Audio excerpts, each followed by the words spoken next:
My name is Evyn Milligan, and I have been here at Blueprint now for, let me add, 2011 is when I got here, so what's that, 13 years? So 12, 13 years now. Yeah.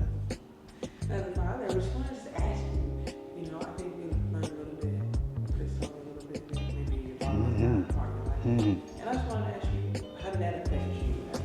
Yeah, man, I'll be honest with you.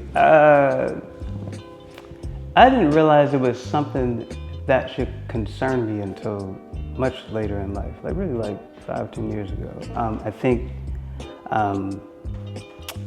when you have a praying grandmother and you have a mother who is in Christ and introduces you to Christ and to not just religion, but just a relationship with God,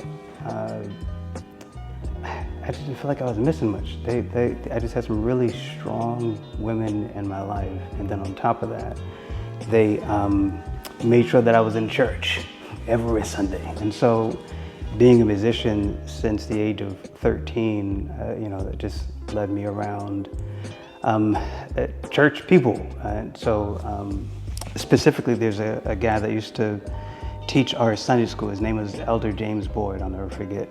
And he was an absolute influence. Just, he wasn't haughty and pompous. Granted, he was an elder, but he was just really down to earth and really talked our jive, if you will, but was real personal. And we could talk to him about any and everything. And sure we did. And I promise you, we talked about some things that he probably may have felt embarrassed about, but hey, he made himself available. And so because God has always put people in my life that were trying, it would be nice to know who my father was. And I believe he actually passed when I was 4 or 6. His name was Gilbert Keys, and so I played the keys, and he was a musician. So we found out, you found out afterwards, there's a lot of things that we had in common. So it'd been nice to know him. But I have been comforted by God's plan and by His providence that it just wasn't for me to know, and it never, at least I haven't felt like it affected me negatively. So yeah, he sure is all the time. Well, what is your fondest memory of you as a father? So my fondest memory, it's definitely going to have to be the first day my firstborn was born. Was married, had stepchildren, whatever, but when one of mine was born, or on the first day, it was May 7th, 2001, I still got a picture of me just staring at my daughter, just like, wow, this is real. This just got real quick.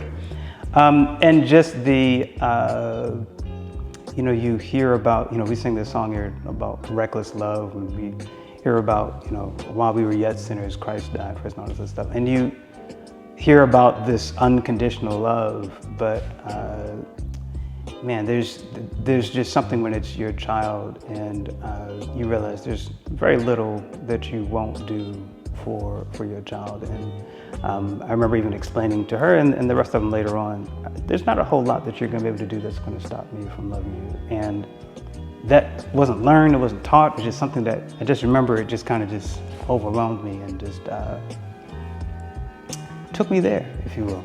So that is my fondest memory, when my first child was born and those feelings coming about.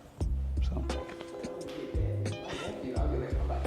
Yeah, do you understand? I'm ready to go to war if we need to. I understand. Okay, well then what does Father's Day mean to you as a father? Look, that's the day I finally get something. That's what that day means, all right? Everybody get everything else. Father's Day, get me something. This is all I'm trying to say.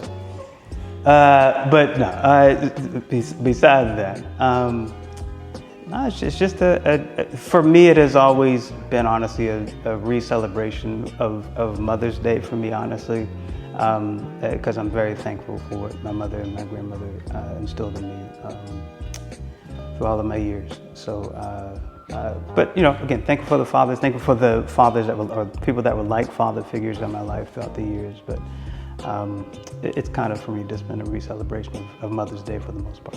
So.